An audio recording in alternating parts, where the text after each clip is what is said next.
I'm going to wait for you. Sorry, I'm done.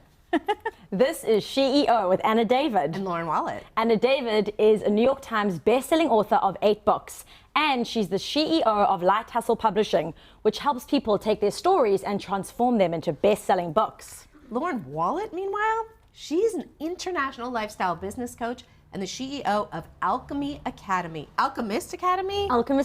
Jesus, I'm a spaz. Alchemist Academy, which helps people take their ideas and turn them into gold, much like the color of her shirt. Much like the shirt. And today we have an interesting topic, which I'm going to let you say the title of. What is it? The aggregate economy. The aggregator model. Oh, Jesus. Yeah. I don't know what it is. She's explained it to me 6 times. Go on. So one of my geek passion projects, or like passion hobbies, is collaborative consumption, or the sharing economy. And what that's based on, one of the fundamental principles, is the aggregator model. Which is like Lyft or Airbnb. 100%. Okay. It's like Lyft or Uber. And what it does is it aggregates the same things together and gives people a pool of access instead of requiring that they have individual ownership. So you don't need a car and petrol and insurance and a garage. You just need to push a button and you get to go from A to B. We call that gas in a garage. Okay. In America. Now tell me, how could someone start a business using the aggregator model? So like Postmates or any business which collates things together, like-minded things, restaurants or hair salons. But what or about a small business? What would be an example? Like dog walking. Yeah. Okay, so you want to be a dog walker, so instead of just doing that individually, you could be on an app like Woof or what are those apps.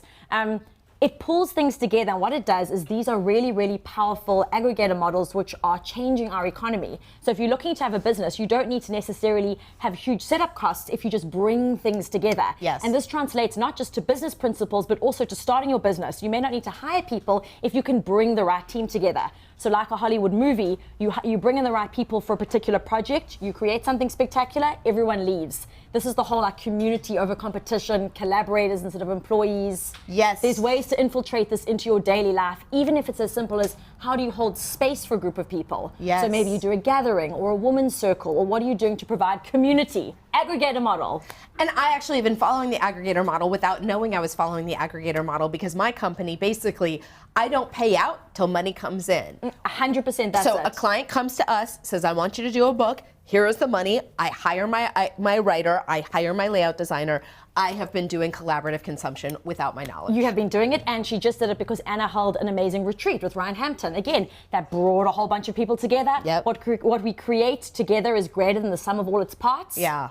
Aggregator model. Yeah, we're starting a new show called Aggregator Model. I mean, That's not true. Okay, now we get to get into our guest. Yes. Who I bet you has followed the aggregator model. She probably even knew she did. Okay, Sarah Pendrick is an international speaker, serial entrepreneur, and TV show host. Recently awarded the iconic Woman of the Year Award, creating a better world for all from the Women Economic Forum. She's the founder of the Girl Talk Network, one of the biggest transformational and empowerment platforms both on and offline. Sarah showcases how being a female entrepreneur and tech founder doesn't have to look just one way. Welcome. Love that. Okay, I'm obsessed with both of you. Oh my God. I've been like We love this, that. like, oh my gosh. Yes, and I'm obsessed with you. Ever since I met you, you have just been the kindest, warmest, sweetest. Even your emails are just like, I'm so excited. Your emails are great. Thank you. Yeah. I am so excited. Great. Thank you so for having me. Let's start with a quick summary. When I wasn't joking when I said how you can explain your life up until this point on this couch today. Yeah. What's like a snapshot overview? Whew. Okay, coming into this world and knowing that I was here for something great, going up and down of believing myself, not believing myself, wounds, empowerment, back and forth, and then fully stepping into my power, and here I am today. I Where are love you that. from? Was born in St. Louis, Uh-huh. and then I grew up in Nashville and Arizona. Right. Okay, and so you know that you're here for something, and Yes. then what are the steps? You go to school. Yeah. Did you like school? I did. Okay. Yeah. So I knew I was here for something, but as all of us, we have our environment, certain conditions, things that happen to us. And I went in the back and forth of people telling me I couldn't do it, I shouldn't do it, that I was supposed to be doing this, like that's too big of a dream. You know, I went down that whole path, and it got me more introverted. It had me quieter and it had me not believing in myself as much, but I still had this voice inside of me like, no, like you are so meant to make an impact on this world. And then when I went into school, I went to school for psychology. I'd always known that I wanted to help people, always been obsessed with helping women, and I just threw myself into personal development, and to this day, like back and forth that voice, and now it's just like I fully believe in myself, and my purpose is to empower other people to believe in their highest visions of themselves as well. Beautiful. Yeah. Was there a specific catalyst for change when this kicked up a gear for your business now, or has this been a gradual process? It's been a gradual process. We have different seasons of our life. I'm constantly growing and also giving myself that permission that when I started, it looks very different today than when I started, and that's okay. How did you Yeah. start? Oh my gosh. Okay. So how did I start Girl Talk? Yes. So I planned an event. I literally woke up. Okay, first of all, I had my business plan at 15, which I looked at a few years ago, and it's Girl Talk from a 15-year-old woman's that. Do you point come of view. from a family of entrepreneurs? Did you know how to do a business? I do. I don't know how I knew, That's so cute. but I do come from a family of entrepreneurs, and that's what I'm doing today. And I literally just reverse engineer everything. I think of how I want it to be and then make the steps backwards. Genius. Yeah, and then for the event, I always tell people this. I didn't have any followers. Andy Evertalk, founder, knows this. Didn't have any followers, just booked a date April 23rd, 2015 or 14.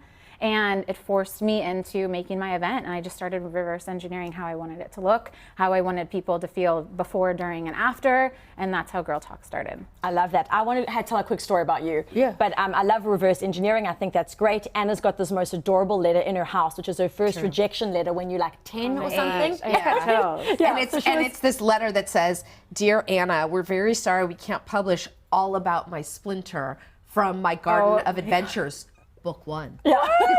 I had multiple series planned, but alas, my first rejection letter. Yeah. Gosh. But it's so true. Like we seem to know these seeds that are planted in us right from when we were little kids, and Yeah. we forget them sometimes to tend to them, but they're always there, just waiting to blossom. Yes. I love that was always in you. So what was your first event? Sorry, I didn't mean to interrupt.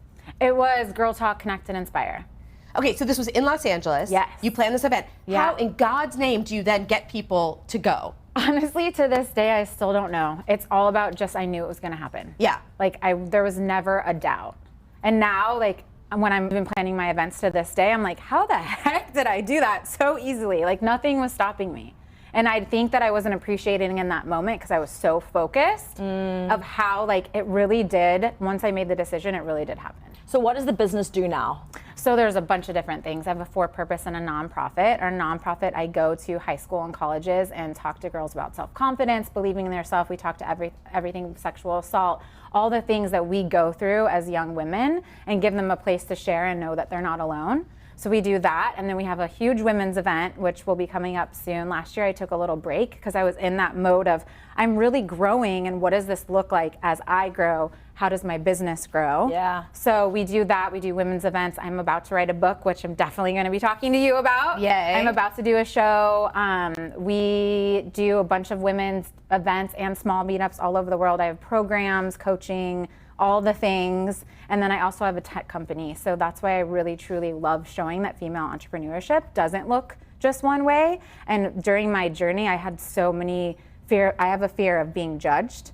You know, how women have to look a certain way or should look a certain way, or some women might think like, oh, I'm not a CEO. Like, I can't be a SheEO. I can't be an entrepreneur. And yes, you absolutely can. Yeah. So Yeah. I stand for that. So what do you think is the way that people think it should look versus it could be anything? Yeah, What's that idea that it was for you? So for me, it was just what my environment was telling me. Which was what? Parents, family, school, friends, just everyone having an opinion. And you know, we're born, like we don't choose our names. We don't make a lot of choices. So then we come into the world thinking that we don't have very many choices. And for me, and it's through my work and through like the growth that I've done, everything is a choice for me. So when I realized that shift was so huge for me, and I realized that I really can do anything that I want, and so can any woman, so can anyone. And so if your advice was to a young female who wants to be you, what would be the steps? Do transformational work, and specifically what? Like what would be the steps they should take? Yes, absolutely. Listen to your heart. really listen to your heart. Also know that if anyone tells you that you can't do something or you shouldn't, it has nothing to do with you and everything to do with them. That's so true. So for so long I was told like you shouldn't, that's too big of a dream. And then for me, I adopted like that person doesn't believe in me. Yeah. And everything changed for me when I realized that has nothing to do with me. They don't believe in themselves. themselves. Yeah. Exactly. So first of all, to really be aware of that, to keep going, to embrace the failures, because it's going to put you on your right path. And definitely personal development and mentors. What's been one of the biggest setbacks that you've had on this journey? Oh my gosh, there's been a million. Great. The biggest one, just when people say no. And I really got to shift that eggs in one basket. Just to be detached from the outcome, know where you want to go, know what you want to create, and don't be attached to how it's going to end up being there. Just know that it's going to happen. Yeah. And like have 6 balls in the air because 5 will always be on the ground. Yeah, exactly. So I think for me, the biggest lesson that I learned was failing fast is amazing because then you get to learn quicker than drawing it out. Don't have just one thing you're focusing on. Have a bunch of different things. And trusting yourself. That's the biggest thing. And how do you think you cultivate that trust? Practice. Like starting Everything's small with a practice. little thing and committing to that? Yeah, I mean, I have different things that I've done, different practices throughout my journey, but it's all about the trust. What are you doing now? Ooh, what do I do now? So I journal in the morning, I self-talk, I meditate. So for so long, I was like, okay, you're supposed to meditate. Why would I just be sitting here with my intention to meditate? Like, just because everyone says so. Now I meditate because I get to change my conditioning of my mindset. Because we're coming from, what, like 20-something years of being told a certain thing. So we get to recondition our mindset. And that's why I have a stronger intention of why I meditate now. Yeah. So that's been a huge one. Okay, yes. And what about a mentor? How did you find your mentor and who is it? Or do you have many? I have a few, like throughout the journey. Right now, my group of women that I surround myself with, we get to learn so much from each other. That's how we met. Yeah, It's and everything. I've met a lot of them, and they're amazing. Yeah. They're all power women. Yeah. It's And they celebrate each other. yeah. And they're like, oh, I just got this amazing opportunity. Are you interested? I'm going to recommend you for that. Oh, that's Or I'm going sharing. to introduce you. Yeah. What we were talking about, that's like the collective as well. Yeah, totally. Yeah, lifting each other up. And there was years that I didn't have that. Yeah. And it's been such a like massive change in my life. I find this is so part of the whole like abundance mentality that more is more instead of mine, yours, this, like keeping it all Yes. together is so great. Yes. So if there's a girl watching this thinking, well, I don't really have that. I'm an environment that tells me to keep small. I feel that people are against me. How would you suggest they reach out and find a community?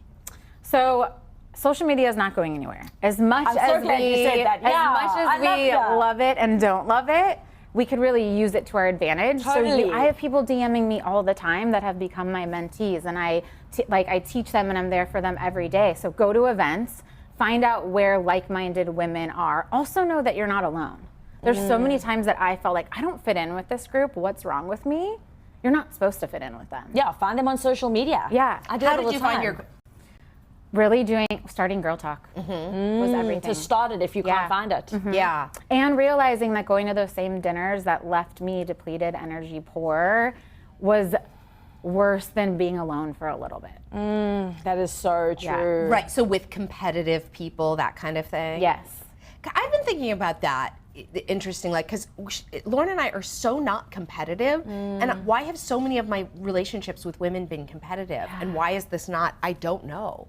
That was Yeah. really powerful when you were taking turns introing each other. Like I was getting chills because you're just such the example of not being competitive and lifting each other up. Well, it's so much better it's when like- you have support and you're supported. It's more Yeah. fun. But it's Yeah. weird. I was reared on be competitive, and that's and there's not enough pie for everybody, and grab your piece, and it's really weird. I think it might be cultural, this like South African think thing. it I is. have no idea. I was speaking to my sister today and she was like, isn't it amazing that in South Africa, like, I mean, my life is way different in America to how it was in South Africa. Yeah. I feel like this is the land of opportunity where women are supportive and you get opportunities. I don't feel like it was that in my country. I felt my country was totally stifling and suffocating, and it's this place. But maybe it's just when you change internally, it changes externally. I don't know. I don't know why it's so great. Yeah. I think obviously the root is not feeling good enough. And I think somewhere, and we're coming off of like a generation that was so competitive and like pointing out little imperfections. So I feel like it was naturally in us, and now we get to be the change, and it's starting to shift. I think also what you said earlier is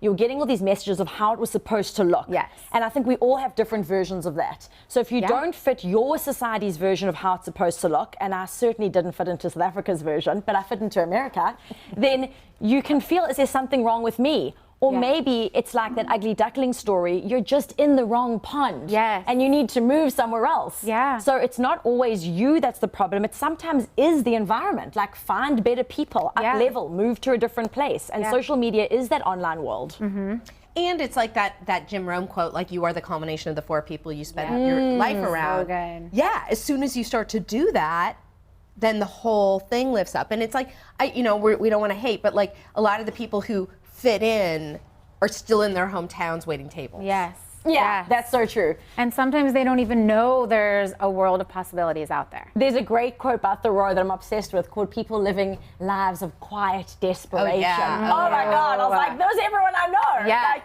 But without that's even been knowing me it. at times too. Totally And that's me. the point. Totally. And I think that with SheEO, what we're doing is, even if you are home alone watching this, like these are your people. Like we're your people. There are these power women making a difference, breaking free of their constraints, and you can find us. Like we exist. Can anybody go to a Girl Talk Network event? Yes. Oh my Okay. gosh. So they go to girltalknetwork.com?